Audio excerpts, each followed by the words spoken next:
오늘도 복음 이야기를 하려고 해요.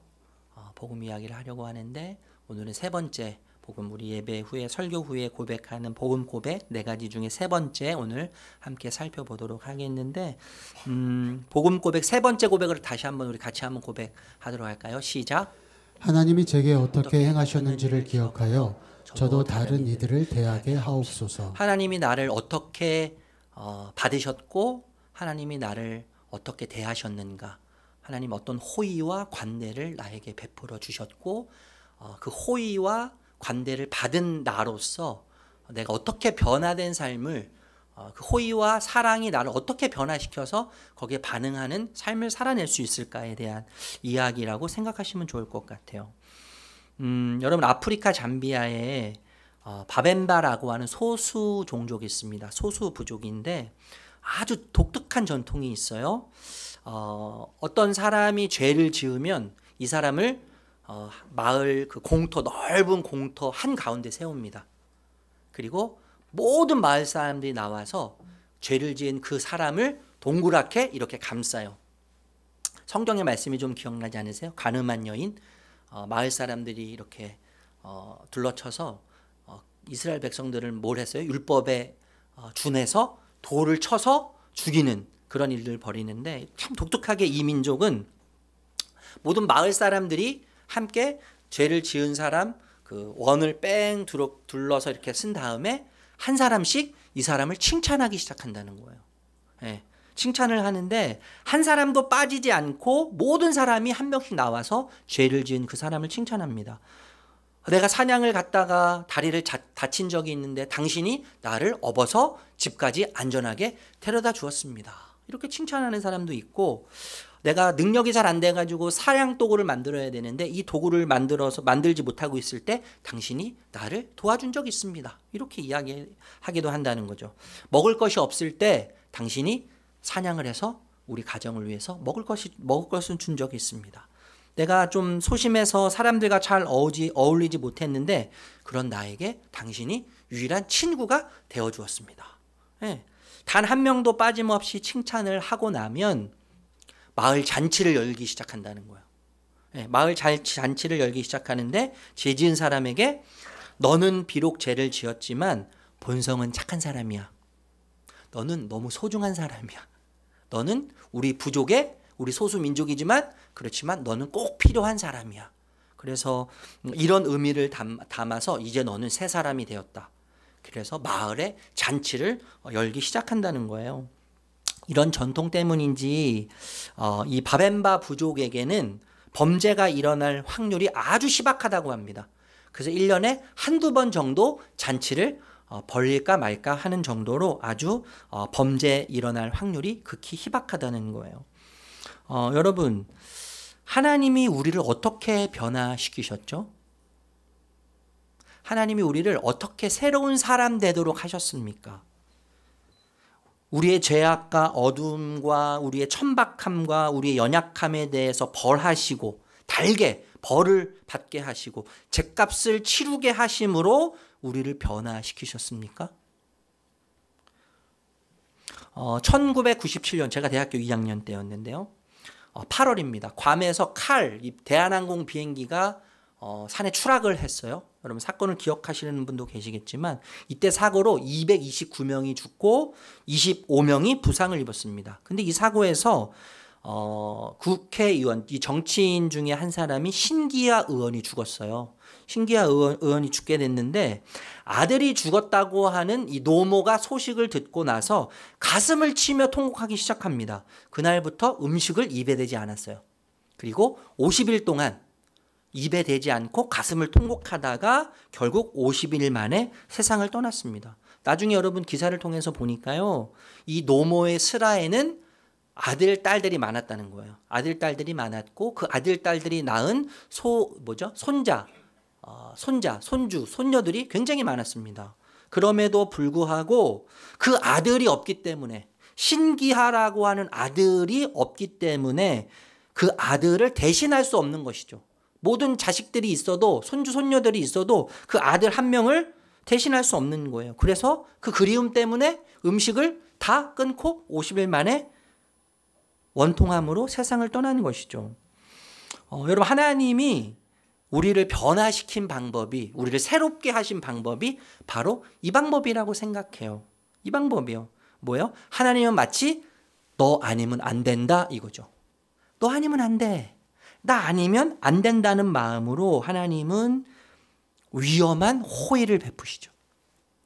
위험한 호의를 베푸시고 위험한 관대를 우리에게, 나에게 베푸십니다. 여러분, 외로움이라는 것은요, 좋은 사람을 만나면 어느 정도 해결이 됩니다. 외로움은 좋은 사람 만나면 해결돼요. 그런데 그리움이라는 게 있죠. 그리움이라는 것은요, 아무리 좋은 사람을 만나도 해결되지 않는 거예요.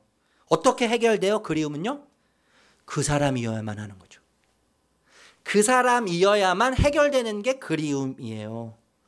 그 사람이어야만 그리움은 없어집니다. 하나님은 우리를 향해서 그리움을 가지고 계시는 분이세요.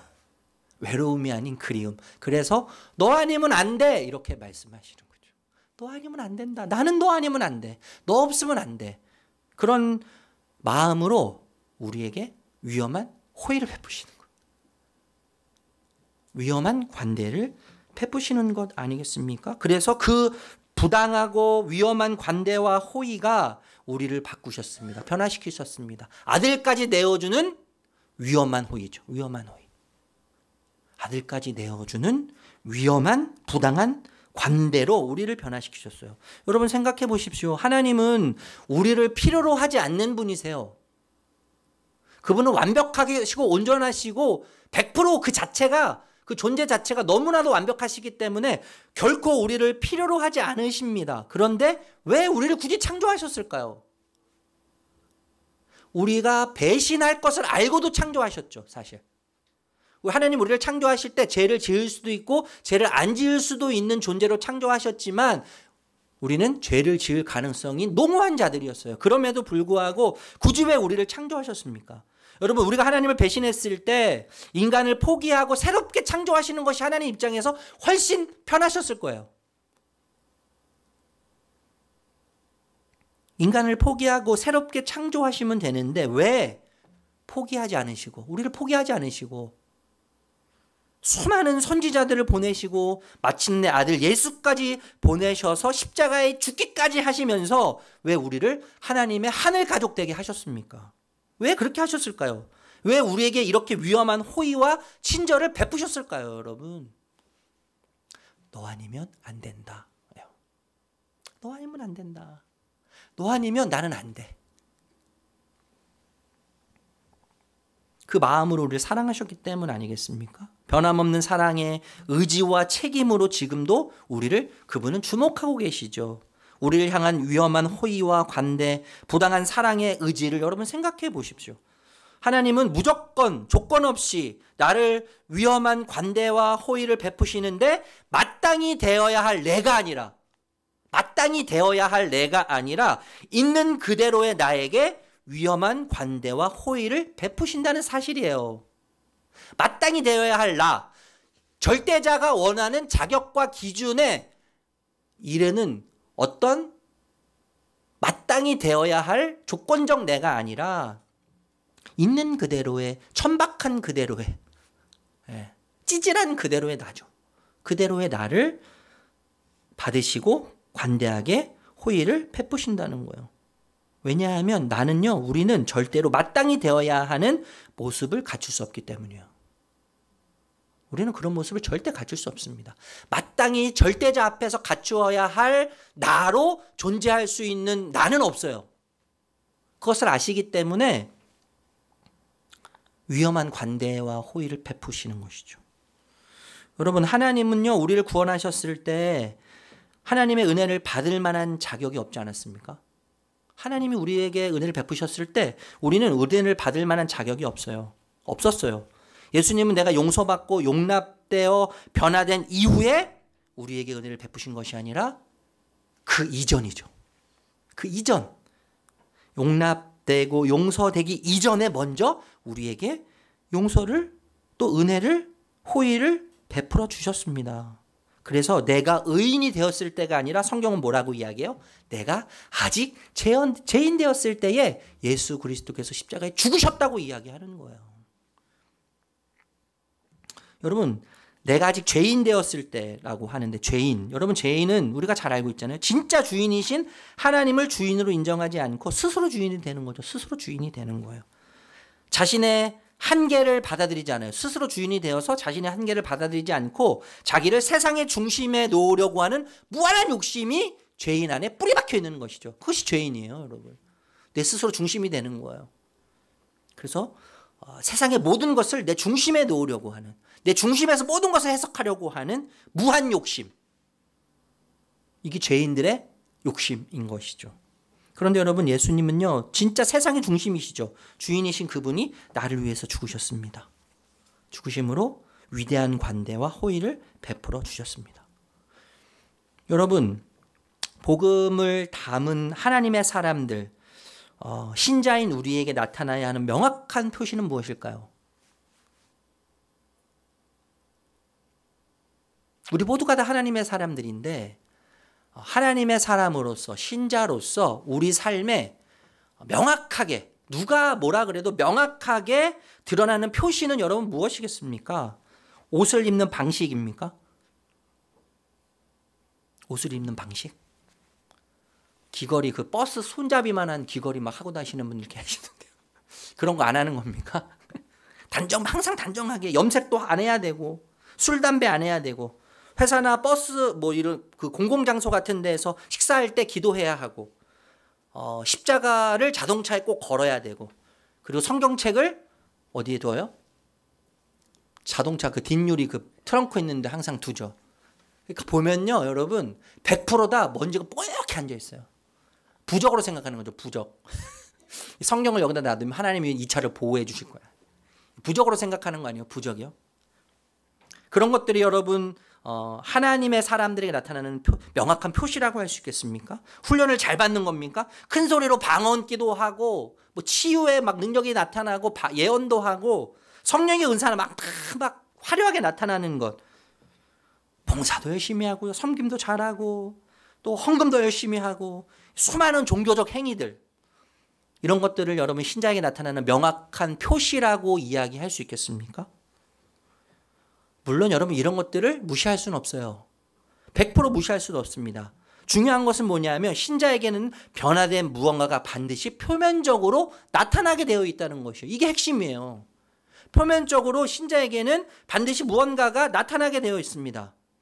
그 핵심이 뭐냐면 복음은 복음을 받아들이는 사람으로 하여금 변화시킨다는 거예요. 변화시킨다는 거예요. 복음은 복음을 받아들이는 사람으로 하여금 복음의 냄새가 나도록 만든다는 거죠. 복음의 향기가 나도록 만든다는 거예요. 여러분 복음하면 어떤 감정이 떠오르시나요? 느낌, 어떤 느낌이 드세요? 어떤 생각이 떠오르십니까? 어떤 개념이 떠오르십니까? 여러분의 가슴은 어떻게 반응합니까? 복음이라고 했을 때, 복음은 예수님과 예수님이 하신 일인데, 예수님을 생각할 때, 예수님이 나를 위해서 하신 일들을 생각할 때 여러분의 가슴은 어떻게 반응하십니까? 어떤 느낌이 있으세요? 어떤 감정이 들고 어떤 개념이 여러분 생각나세요? 여러분 복음은요 무엇보다도 관대함이에요. 관대함, 호의, 용납, 배려를 느끼게 하고 떠오르게 하죠. 복음을 경험하면 가장 먼저 느끼는 감정이에요. 가장 먼저 드는 생각이에요. 가장 먼저 경험하는 것들이 바로 관대함과 호의와 용납과 배려예요. 그래서 복음은 관대함인데 위험한 관대함 그 자체죠. 복음은 호의 자체인데 위험한 호의예요. 위험한 호의예요. 복음은요. 위험한 호의. 복음이 나를 대하는 방식을 경험할 때 여러분 자연스럽게 그 방식에 젖어드는 사람이 됩니다. 젖어들어요. 자연스럽게. 그래서 복음을 경험한 사람이라면 위험한 관대함과 위험한 호의의 사람으로 변하지 않기란 불가능한 거예요. 불가능한 거예요. 여러분 복음에는요 강력한 다정한 전염력이 있습니다. 복음 너무 강력해요. 복음을 만나면 모든 사람들이 다 변해요. 안 변할 수가 없어요. 모든 것을 변화시키는데 아주 강력한데, 그런데 다정한 전염력이 있어요. 다정한 전염력이 있어서 나를 변화시키고 나를 통해서 그 복음의 전염력이 흘러가게 되는 것이죠. 복음의 전염력이 일어나도록 합니다. 여러분 다시 말씀드리지만요. 사람을 변화시키는 것은 정죄가 아닙니다. 정죄. 항상 문제는 어디에 있냐면 옳은 것을 이야기할 때 문제가 돼요. 미움은 어디서 생기냐면 옳은 것을 이야기할 때 미움이 생겨요.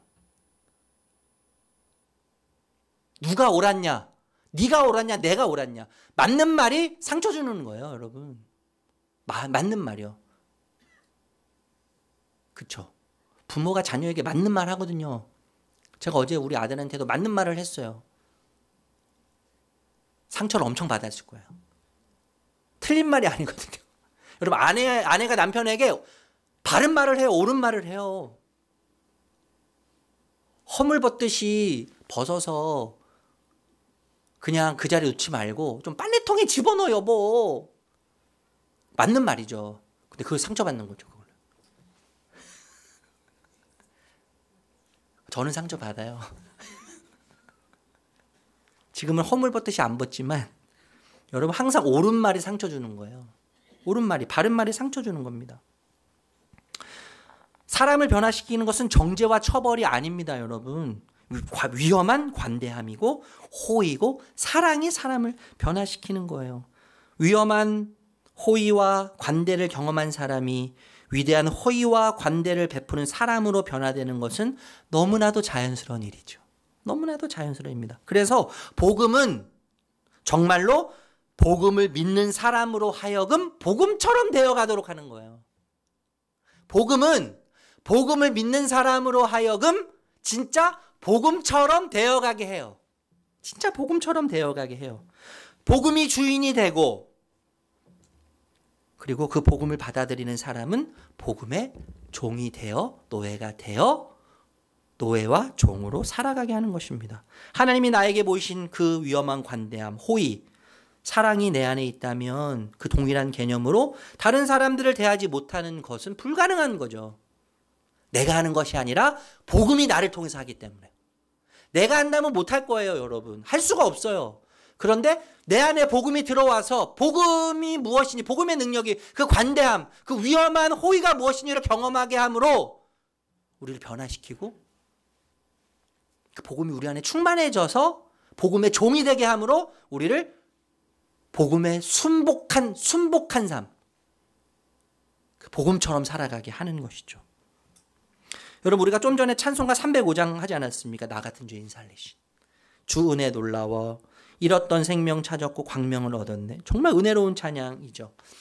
이 찬양을 여러분 아시지만 영국의 존 뉴턴이 작사했어요. 존 뉴턴이 한 280곡 정도 찬송가를 작사했다고요. 작사. 여러분 아시지 않습니까? 제가 얼마 전에도 말씀드렸지만 이 존 뉴턴이 아버지의 대를 이어서 아프리카의 흑인들을 헐값에 사서 유럽으로 노예를 팔아서 수많은 이익을 남기고 그래서 부자가 됐던 그런 삶을 살지 않았습니까? 노예의 선의 선장이었죠. 약 2만 명의 아프리카 흑인들을 헐값에 사가지고 노예로 팔았대요. 그럼 2만 명을 팔았으니까 얼마나 많은 부를 축적하면서 살았겠습니까? 상위 1%죠. 상위 1%. 노예선을 가지고 있는 2만 명 이상을 노예로 넘긴 상위 1% 부자 이 존 뉴턴. 근데 여러분 이 존 뉴턴이 23살 때 토마스 아케피스가 쓴 그리스도를 본받아라고 하는 책을 읽고 회심하기 시작합니다. 회심하기 시작하면서 결심을 하는데 자신이 가지고 있던 노예선을 포기해요. 노예선을 포기하고 선장의 직위를 포기하고 목사가 됩니다. 목사가 돼서 무려 43년간 목회를 해요. 43년간 목회를 하는데 82세로 마지막 이 땅을 이제 떠나고 죽음을 앞에 두고 있는데 마지막으로 한 말이 굉장히 유명한 말이에요. 존 뉴턴이 했던 말. 이런 말이 있습니다. 하나님 나라에 가면 세 가지 일로 놀랄 것입니다. 하나님 나라에 가면 세 가지 일로 놀랄 것인데 첫 번째는 천국에 있을 것이라고 기대하지 않았던 사람들이 그곳에 있을 것을 보고 놀랄 것이고 두 번째는 천국에 꼭 있을 것이라고 확신했던 사람들이 그곳에 없는 것을 보고 놀랄 것입니다. 그리고 마지막 세 번째 놀랄 일은 나 같은 노예 상인이었던 사람이 하나님 나라에 있는 것을 보고 놀랄 것입니다. 이렇게 마지막에 유언처럼 남겼다는 거예요. 저는요, 이 고백이 또 좀 전에 우리가 불렀던 찬송가 나 같은 죄인 살리신 이 찬양이요, 존 뉴턴이 하나님의 그 위험한 호의를 경험하고 그 위험한 관대를 경험하고 나서 자신의 천박함을 발견하고 자신은 얼마나 천박하고 얼마나 누추하고 얼마나 악하고 얼마나 잔인했던 노예였음을, 또 종이었음을 고백하는 찬양이라고 생각해요. 하나님의 형상인 흑인들, 우리랑 나랑 색깔이 다르다고 해서 틀렸다고 생각하고 그들을 종으로, 노예로 자신의 안위를 위해서, 자신의 삶을 위해서 팔아먹었던, 헐값에 사서 비싼 가격에 팔아먹고 평생을 살았던 자신의 천박함, 그 자신의 누추함을 고백하고 회개하는, 회심하는 찬양이라고 생각합니다. 여러분, 우리에게는요, 쓸모없는 확신과 책임감이 있습니다. 우리에게는 확신과 책임감이 있어요. 이 책임감과 이 확신의 노예가 되지 않기를 바라는데, 우리에게는 어떤 확신이 있습니까? 나에게 괘씸한 자들이 있어요. 괘씸한 자들. 괘씸한 인간들이 있어요. 보복하지 않으면 안 될 것 같은 인간들이 우리에게 있어요. 그때 어떻게 생각하냐면, 나랑 똑같은 상황을 경험하지 않고서는 자신의 행동이 얼마나 잘못되었는지 절대 배우지 못할 거라고 하는 확신이 있어요. 우리에게요. 그래서 동시에 책임감을 갖습니다. 어떤 책임감을 가져요? 저 괘씸한 사람들에게 똑같이 보복함으로써 교육시켜야 한다는 책임감을 가져요. 확신과 책임감. 이것은 완전히 근거 없고 쓸모없는 책임감이지 않습니까? 내가 반드시 보복하고 내가 원수를 갚아야 돼. 그래야지 저 사람이 변하고 깨달을 거야. 그 확신과 책임감이 있는데 여러분, 정말 완전 거짓말이에요. 이 확신과 책임감의 노예가 되지 않기를 바랍니다. 여러분, 성경은요, 원수를 갚는 복음적 방법에 대해서 이야기하는데 그 복음적 방법은 아주 오묘합니다. 아주 오묘한데 로마서 12장 19절 말씀 읽어보도록 할게요. 로마서 12장 19절 말씀 같이 읽어볼까요? 시작. 사랑하는 여러분, 여러분은 스스로 원수를 갚지 말고 그 일은 하나님의 진노하심에 맡기십시오. 성경에도 기록하기를 원수 갚는 것은 내가 할 일이니 내가 갚겠다고 주님께서 말씀하신다 하였습니다. 여러분, 성경이 말하는 복음적, 오묘한 복음적 방법은 괘씸한 사람에게 복수를 하는 것이 아니라 그 복수를 하나님께 맡기는 거예요. 그죠? 하나님께 맡기는 것이고 하나님께 넘기는 것인데, 여러분, 어떤 것이 하나님께 넘기는 거예요? 어떤 것이 하나님께 맡기는 것입니까? 20절에서 21절이에요. 읽어보도록 할게요. 시작. 내 원수가 저리거든 먹을 것을 주고 그가 목말라 하거든 마실 것을 주어라. 그렇게 하는 것은 내가 그의 머리 위에다가 숯불을 쌓는 셈이 될 것이다 하였습니다. 악에게 치지 말고 선으로 악을 이기십시오. 불타는 숯을 실제로 원수의 머리 위에 쌓으라는 뜻이 아닙니다. 오늘날의 표현으로 하면 낯뜨겁게 하다, 민망하게 하다 이런 뜻이거든요. 낯뜨겁게 하고 민망하게 하다 이런 뜻인데, 여러분, 우리에게 정말 힘든 일입니다. 원수를 사랑하는 거, 원수를 받아들이라는 거, 그것을 용납하라는 것은 그에게 친절을 베풀고 관대와 호의를 베푸는 것은 너무나 어려운 일이죠. 너무나 고통스러운 일이에요. 죽기만큼 힘든 일이에요. 그렇지만 복음이 말하는, 성경이 말하는 오묘한 복수 방법은 하나님께 맡기는 것인데, 하나님께 맡기는 것은 원수가 줄이거든 먹을 것을 주고 그가 목마르거든 마실 것을 주어라 라고 이야기하는 거죠. 이게 하나님께 맡긴다는 거예요. 싫으시죠, 여러분? 너무 싫으시죠? 부정하고 싶지 않습니까? 하나님, 그래도 제가 좀 갖고 싶습니다. 그래야지 내 속이 좀 시원한데. 그에게 선을 행하라는 거예요. 선행을 보여주라는 거예요. 그렇게 하면 그 원수도 나의 선행을 통해 부끄럽게 될 것이다. 낯뜨겁게 될 것이다. 그러니까 머리에 숯불을 올린다는 것을 이렇게 이야기할 수 있겠죠. 나의 선한 행동이 상대방의 마음속에 뜨거운 불꽃처럼, 숯불처럼 양심을 찌르고 부끄러움을 느끼게 만들 것이다. 너의 선행이, 너의 호의가, 너의 관대가. 상대방을 부끄럽게 만들 것이다. 그렇게 부끄럽게 만들어서 어떻게 한다는 거예요? 여러분, 가장 거룩하고 선하신 하나님을 인격적으로 만날 때, 우리도 그랬지 않습니까? 가장 거룩하고 선하신 하나님을 인격적으로 만날 때 우리가 스스로 내가 어떤 존재인지를 깨닫게 되는 거죠. 주님 앞에 부끄러웠던 모든 것들을 내려놓고 회심하기 시작하는 거예요. 우리의 선행을 통해서 그들도 나와 같은 하나님의 가족이 되는, 새롭게 되는 은혜를 경험할 수 있다는 것이죠.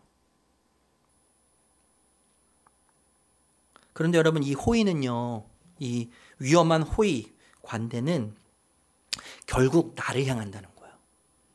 저 사람을 향해서 호의를 베풀고 관대를 베풀었지만 결국엔 나를 향한다는 거예요. 여러분, 위험한 관대와 부당한 호의는 그 사람을 안아주라는 것이 아닙니다.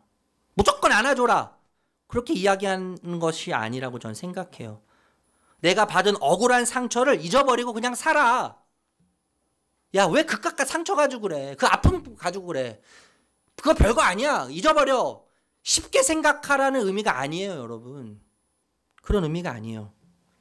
그 사람에게 선을 행하고 그 사람에게 위험한 관대와 호의를 베푼다는 것은 그 사람의 감옥, 그 사람이 준 상처라는 감옥, 그 사람이 준 아픔이라고 하는 감옥에서 울고 있는 나를 안아주라는 거죠.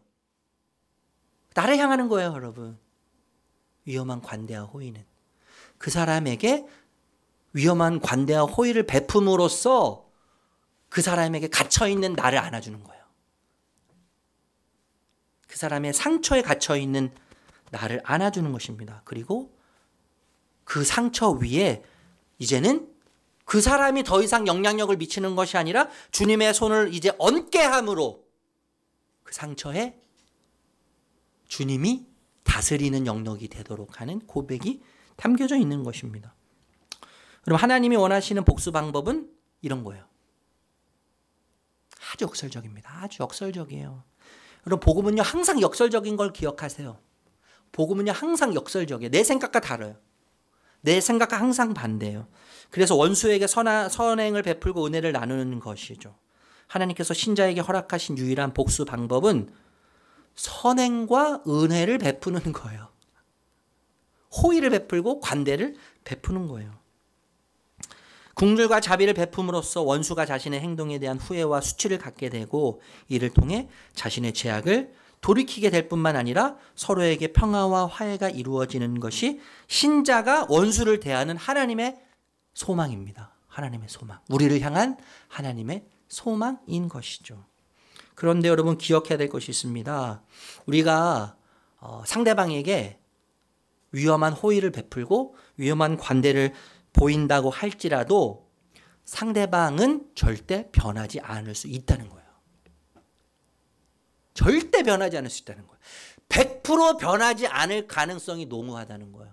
내가 막 가진 호의를 베풀고 결코 내가 할 수 없는 수준의 관대를 베푼다고 할지라도 그 사람은 100% 변하지 않을 가능성이 100%라는 거예요. 이것을 기억해야 돼요, 여러분. 영원히 변화되지 않을 수도 있습니다, 그 사람은요. 그 사람이 또 나에게 상처 줄 수 있어요. 그 사람이 또 나를 아프게 할 수 있어요. 여러분, 그런데 괜찮습니다. 그래도 괜찮아요. 그래도 괜찮아요. 왜냐하면 용서는 용서하는 사람에게 더 큰 유익을 주기 때문이죠. 좀 전에 말씀드렸잖아요. 울고 있는 나를 안아주게 하죠. 그리고 내가 받은 상처 위에 주님의 손을 얹게 함으로 주님이 다스리도록 하는 그 유익을 나에게 줍니다. 여러분, 용서할 때 위험한 호의를 베풀고 위험한 관대를 베풀 때 하나님이 나를 용납하시고 품으시는 것 같은 하나님 크기의 관대함을 경험하게 되죠. 하나님 크기의 관대함을 경험하게 되고 호의를 경험하는 기회를 얻게 되는 것입니다. 여러분, 나의 위험한 호의와 관대가 그 사람을 변화시키지 못한다고 해도 그 위험한 관대와 호의는 나를 지속적으로 변화시킬 거예요. 복음의 사람으로 지속적으로 변화시킬 겁니다. 그리고 그렇게 사는 방식이 복음에 반응하며 복음을 채워 복음에 반응하며 사는 삶의 방식이 내가 사는 삶의 모든 목적이 되도록 우리를 이끌어 가게 될 것입니다. 결국 뭐예요? 우리를 통해서 내가 기억되는 것이 아니라 예수님이 기억되는 것이죠. 예수님이 기억되는 거예요. 여러분, 나에게 잘못한 사람은 용서받을 자격이 없어도요, 나를 위해 피 흘리시고 나를 위해 죽으신 예수님은 용서받을 자격이 있으시지 않습니까? 그 사람도 하나님의 형상으로 창조된 하나님의 사람이에요. 예수님은 그 사람을 위해서도 십자가에 못 박혀 죽으셨죠. 나를 위해서만이 아니라. 그러니까 예수님을 생각할 때 예수님은 용서받으실 수 있는 거예요. 예수님 때문이라도 그를 용서하게 되는 거죠. 지금 당장 못할지라도 조바심을 갖지 않으셨으면 좋겠어요. 지금 당장 하라는 말씀이 아니에요, 여러분. 하지만 묵상하지 말고, 그 괘씸함에 묵상하지 말고, 주님이 나를 배신할 나를 아시고 천박한 나를 아시고. 여러분, 예수님을 우리가 믿었다 할지라도요, 우리는요 사실 바뀐 것이 하나도 없어요. 바뀐 것이 하나도 없어요. 우리가 바뀔 것을 기대하심으로 예수님이 십자가를 지신 게 아니에요, 여러분. 우리가 절대 바뀌지 않을 것을 예수님 아세요. 우리의 사악함과 천박함이 절대 바뀌지 않을 것을 아세요. 그럼에도 십자가를 지시지 않습니까? 베드로가 예수님을 부인할 걸 아시지만 제자로 선택하시지 않습니까? 이런 부당한 호의가 어디 있습니까, 여러분? 이런 부당한 친절이 어디 있습니까? 이런 부당한 관대가 어디 있어요, 여러분? 없어요. 나를 용서한 예수님 때문에 그 사람도 용서받을 자격이 있는 거예요. 여러분, 우리는 누구보다 더 괘씸하다는 것을 알아야 됩니다. 그래서 나는 누구보다 하나님 앞에서 괘씸한 자들이에요. 내 주변에 괘씸한 사람들이 얼마나 많습니까? 특히 배우자. 괘씸할 때 있죠. 너무 사랑하지만 괘씸할 때가 있어요. 우리 자녀들 괘씸할 때가 있어요. 우리 부모님 괘씸할 때가 있어요. 그렇게 내가 원했는데 안 해줘. 너무 괘씸한 거예요. 너무 괘씸한 거예요. 여러분, 내 주변에 괘씸한 사람들의 그 괘씸함보다 내가 하나님께 범한 괘씸함에 비하면 나에게 괘씸했던 그 사람들은 아무것도 아니라는 거야. 아무것도 아닙니다. 아무것도 아니에요. 여러분, 괘씸죄라는 뭐예요? 지난주에 말씀드렸잖아요. 하나님을 섬기는 것이 우상이 되는 거죠. 하나님을 섬기는 것이 우상이 되는 거예요. 하나님을 섬기는 거. 교회 출석도 하고 예배도 드리고 예수님의 이름으로 기도도 하고 겉으로 보면 아무런 문제가 없습니다. 그런데 하나님의 뜻과 계획보다는 항상 내 기준이 먼저죠. 내 기준. 내 기준이 먼저고 내 뜻이 먼저예요. 내 생각이 먼저예요. 그래서 하나님이 내 기준에 맞춰 행해 주셔야만 진짜 하나님이라고 믿는 거예요. 하나님을 아버지라고 부르지만 내가 만든 하나님을 섬기는 거죠. 내가 만든 하나님. 내가 원하는 모습으로 하나님을 만들어 놓고 섬깁니다. 내가 다르기 쉬운 하나님. 내 방식으로 하나님을 짜맞춰요. 나의 틀에 하나님을 부어요. 그 조각해요. 내 틀에 안 맞으면 하나님이 아니시고 내 틀에 맞아야만 하나님이에요. 세상과 타협하는 거죠. 내 생각과 타협하는 거예요. 내 판단과 타협하는 것이죠. 이 괘씸죄. 하나님 앞에서 우리가 하루에도 수없이 저지르는 괘씸죄 아니에요? 괘씸죄. 하나님을 섬기는 것이 우상이 되게 하는 괘씸죄. 하나님을 섬기지만 결국 하나님을 통해서 나를 섬기고 내 뜻을 섬기고 내 판단을 섬기는 괘씸죄가 우리에게 있는 거예요. 이 괘씸죄. 여러분, 나의 기준에 괘씸하고 무례하고 버릇없는 사람들, 수치와 모욕을 준 사람들, 그런 사람들이라 할지라도 내가 하나님께 범한 신성모독죄에 비하면 아무것도 아닙니다. 아무것도 아니에요. 신성모독죄는 뭐예요? 아까 말씀드렸죠. 하나님을 인정하지 않아요. 하나님이 세상의 중심이시고 세상의 주인이시고 왕이시지만 그 하나님을 인정하지 않고 자신의 한계를 받아들이지 않을 뿐만 아니라 자기 자신을 세상 중심에 두는 거죠. 그래서 스스로 왕이 되는 거예요. 스스로 주인이 되는 거예요. 무한욕심. 무한욕심. 무한욕심에 따라 사는 삶이 신성모독죄 아닙니까? 우리가 여러분 하나님을 하루에도 얼마나 많이 신성모독합니까? 내 기준에 괘씸하고 무례하고 버릇없는 사람들, 수치와 모욕을 준 사람들, 그 사람들이라고 할지라도 내가 하나님께 범한 신성모독죄는요 아무것도 아니에요. 비교하면 말씀을 마무리하겠습니다. 여러분, 복음의 은혜를 맛보면 그 위험한 관대, 위험한 친절, 그 위험한 호의를 경험하면 우리를 불쾌하게 하고 상처를 주고 아픔을 주는 현실과 사람과 상관없이 모든 관계가 다르게 보이기 시작합니다. 다르게 보이기 시작해요. 하나님의 호의와 관대가 우리 삶에 새겨져 여러분 신자에게 있어서 가장 분명하게 표시 나는 것은 관계에 있는 거예요. 관계, 결국에. 관계, 다른 사람들의 관계에 있는 것입니다. 특히 사람들을 향한, 타인들을 향한 불의한 관대, 위험한 관대, 용납, 호의가 우리를 통해서 흘러가게 되어 있는 거예요. 그것으로 진짜 신자를 평가하는 거예요, 여러분. 진짜 신자는 복음처럼 되어가는 겁니다. 그래서 관대한 사람이 되고 호의의 사람이 되는 것입니다. 그래서 이렇게 고백할 수 있는 거예요. 복음 고백 3번 띄워주십시오. 같이 고백하겠습니다. 시작. 하나님이 제게 어떻게 행하셨는지를 기억하여 저도 다른 이들을 대하게 하옵소서. 하나님이 나에게 어떠한 관대를 보이셨는지, 하나님이 나에게 어떤 호의를 베푸셨는지, 그 호의와 그 관대가 내 안에 들어와 내 안에 충만할 때 그 복음이 나를 이끌며 복음에 반응하는 복음의 사람으로 이번 한 주 호의와 관대를 통해서 예수 냄새 나는, 복음의 냄새 나는 사람으로 주님과 함께 서시기를 존귀하신 예수님의 이름으로 축복합니다. 축복합니다.